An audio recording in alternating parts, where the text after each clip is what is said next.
Hello guys and welcome to कैस्पेट। Imagine करो कि एक ऐसी गैंग का डर पूरे देश में फैला हुआ है जो कम्प्लीटली एनोनिमस है, यानी कि इस गैंग की जानकारी किसी को नहीं पता, ना ही पुलिस अथॉरिटीज को, ना ही जानने वाले को। और इस गैंग की खास बात यह है कि ये पूरे फिल्मी तौर से अपने क्राइम्स को कमिट करते हैं और पुलिस भी इन्हें पकड़ने में हर बार नाकामयाब हो जाती है। लोगों का पुलिस पर से विश्वास हट जाता है।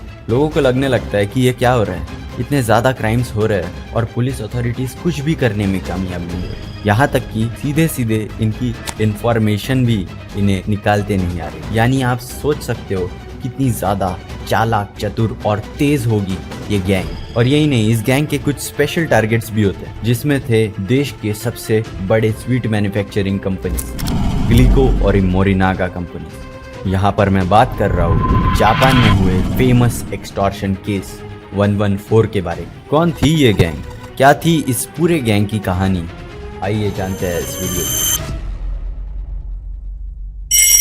तारीख होती है 18 मार्च 1984। निशियोमा के इज़ाकी रेसिडेंस में एक चौंका देने वाली घटना होती है। यहाँ पर इज़ाकी ग्लिको कंपनी का प्रेसिडेंट कात्सुजा इज़ाकी रहता है। कात्सुजा इज़ाकी एक बड़ा बिजनेसमैन था।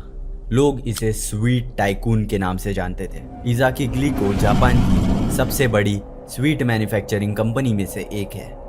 इज़ाकी रेसिडेंस में दो प्रॉपर्टीज होती है, एक में जहाँ पर इज़ाकी गोलिको खुद रहता है और दूसरी जहाँ पर इज़ाकी गोलिको की 70 साल की माँ योशी रहती है। रात के करीब 9 बज रहे होते हैं कि दो अनजान लोग खतरनाक तरीके से बंदूकें और पिस्तौल लेकर योशी के घर पर जबरदस्ती घुसते हैं। 70 साल की योशी आराम से अपना खाना खा रही होती है कि उसे पीछे से आकर सिर पर मार दिया जाता है और उसे ब्लैकमेल किया जाता है कि उसके बेटे के घर की चाबी वो दे दे, नहीं तो वो उसे मार डालेगी। तो घबराई हुई हालत में योशी उसे चाबी दे देती है। वो दो घुसपैठिए चाबी लेते हैं और योशी को सिर पर चोट मारकर बेहोश कर देते हैं, जिससे पुलिस को इन्फॉर्म करने की गुंजाइश यहाँ से ख़त्म हो जाए।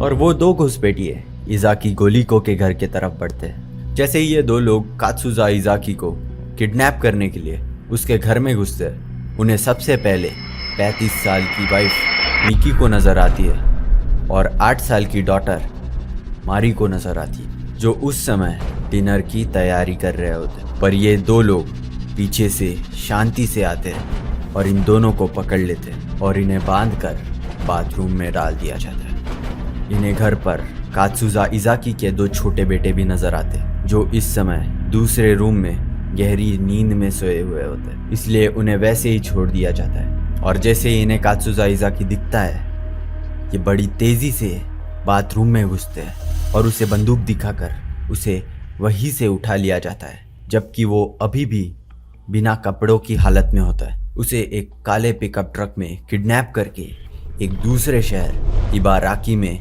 एक छोटे से वेयरहाउस में बंद कर देते हैं। कात्सुजा इज़ाकी अभी भी बिना कपड़ों की हालत में उस वेयरहाउस में होता है। उसे समझ में नहीं आ रहा होता है कि ये क्या हो गया। अभी वो बाथटब में नहा रहा है और अभी वो वेयरहाउस में किडनैप हो चुका है। वहीं पर ये दो लोग रात के करीब 12 बजे एक पब्लिक फोन बूथ से गोलिको कंपनी को कॉल लगाते हैं और उन्हें कात्सुजा इज़ाकी की फिरौती मांगी जाती है, जो होती है आज के करीब $4 मिलियन। पर फिरौती के पैसे सिर्फ एक कहने को मात्र थे। इनका प्लान और भी कुछ बड़ा करने का होता है। इस घटना के बाद में पुलिस की कार्रवाई शुरू होती है। पुलिस इस केस के पीछे जमकर लग जाती है। पुलिस इन दो किडनैपर्स को पकड़ने के लिए और कात्सुजा इज़ाकी को ढूंढने के लिए आसपास के शहरों में ढूंढने लग जाती है। पर उसके 3 दिन बाद ही कात्सुजा इज़ाकी वेयरहाउस से छूटकर भाग निकलने में कामयाब हो जाता है।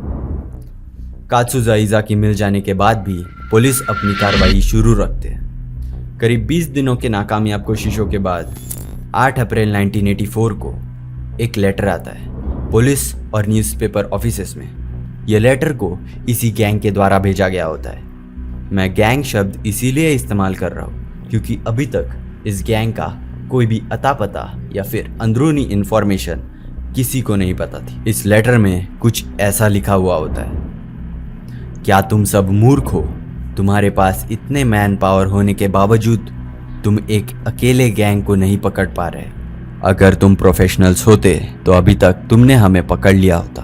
हाँ, छोड़ो, तुम लोग इतने अपाहिज हो, इसीलिए तुम्हें एक हिंट देते हैं। जो गाड़ी हमने इस्तेमाल की थी वो एक काले रंग की पिकअप ट्रक थी। हमने डाय रेस्टोरेंट से खाना खाया था और हम में से कोई भी फ्लड प्रिवेंशन कॉरपोरेशन से नहीं है। इतनी हिंट हमें पकड़ने के लिए काफ़ी होगी। अगर तुम इस बार भी नाकामयाब हुए तो समझ जाओ तुम टैक्स खाने वाले कीड़े हो। क्यों ना हम तुम्हारे हेड ऑफिसर को ही किडनैप कर ले। From man with 21 faces. इस लेटर में पूरे पुलिस अथॉरिटी को टॉन्ट किया जा रहा है, हिंट देकर चिढ़ाया जा रहा है। और सबसे खराब बात यह थी कि इस पूरे लेटर को पूरी जापान की जनता सुन रही थी, क्योंकि इस लेटर को न्यूज़पेपर्स में भी पब्लिश किया गया था। पूरे पुलिस कम्युनिटी को इस लेटर को पढ़ने के बाद प्रेशर और बेइज्जती का सामना करना पड़ता है। और ये पहली बार था कि इस लेटर के जरिए इस गैंग की कुछ इन्फॉर्मेशन पुलिस अथॉरिटीज़ को मिलती है, जो होती है इस गैंग का नाम। वो लिखता है लास्ट में फ्रॉम मैन विद 21 फेसेस। ये नाम जापान के एक फेमस डिटेक्टिव बुक राइटर के एक बुक का होता है, जिसका टाइटल होता है मैन विद 21 फेसेस, यानी कि एक ऐसा इंसान जो अपने बेस बदलने में इतना शातिर होता है कि वो पुलिस को हर बार चकमा देने में कामयाब हो जाता है। कात्सुजा इज़ाकी के भाग जाने के बाद और लेटर को पढ़ने के बाद में ये चीज़ तो साफ थी कि उन लोग चुप नहीं बैठने वाले थे। और तभी 2 दिनों बाद ओसाका के ग्लीको हेडक्वार्टर से एक चौंका देने वाली खबर आती है। ट्रायल प्रोडक्शन बिल्डिंग के पार्किंग एरिया में खड़ी सारी गाड़ियों में आग लगा दी गई थी। पहले ही पुलिस बहुत सारी तकलीफ़ों से जा रही होती है और ये एक बहुत बड़ा नुकसान हो जाता है। पुलिस को अभी तक पता लग गया था कि ये पूरे क्राइम्स मोटे मोटे तौर पर ओसाका में ही हो रहे थे।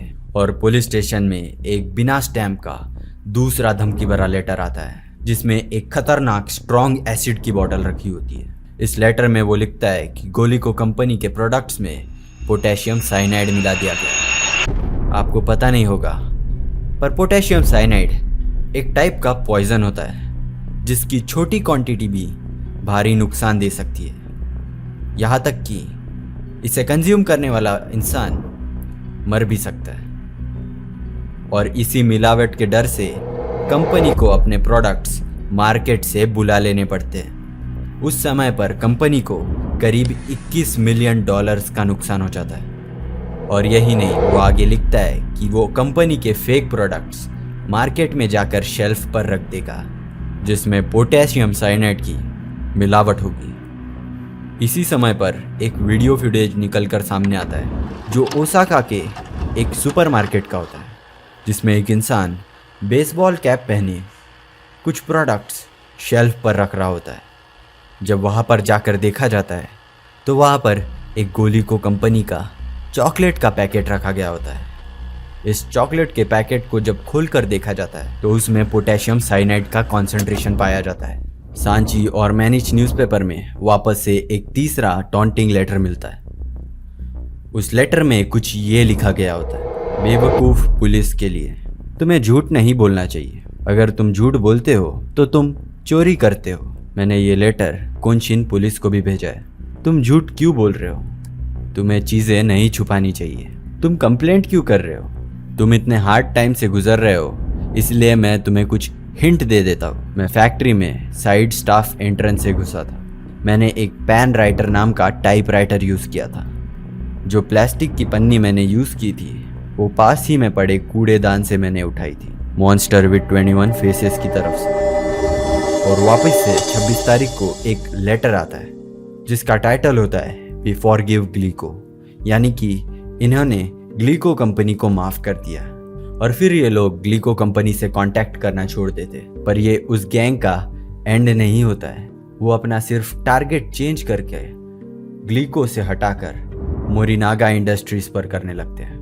मोरिनागा इंडस्ट्रीज की कहानी इस कहानी से और भी ज़्यादा इंटरेस्टिंग है। मोरिनागा इंडस्ट्रीज के केस में पुलिस का इस गैंग के साथ में आमना सामना भी हो जाता है। कुछ पुलिस ऑफिसर्स को इस गैंग के मास्टरमाइंड का चेहरा भी दिख जाता है, फिरौती के पैसे रेलवे स्टेशन पर जब लाए जाते हैं तब एक बहुत बड़ा डिजास्टर हो जाता है और जिससे बहुत बड़ी एक सीक्वेंस ऑफ चीज़ें होती है जो बहुत ही ज़्यादा इंटरेस्टिंग होने वाली है।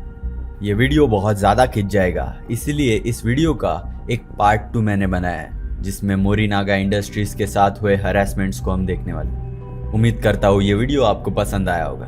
आपका विचार मुझे कमेंट्स में ज़रूर बताना। अगला वीडियो अगले हफ्ते के लास्ट दिन को आ जाएगा। मिलता हूँ आपको ऐसे ही इंटरेस्टिंग वीडियो के साथ में। तब तक के लिए जय हिंद, जय भारत।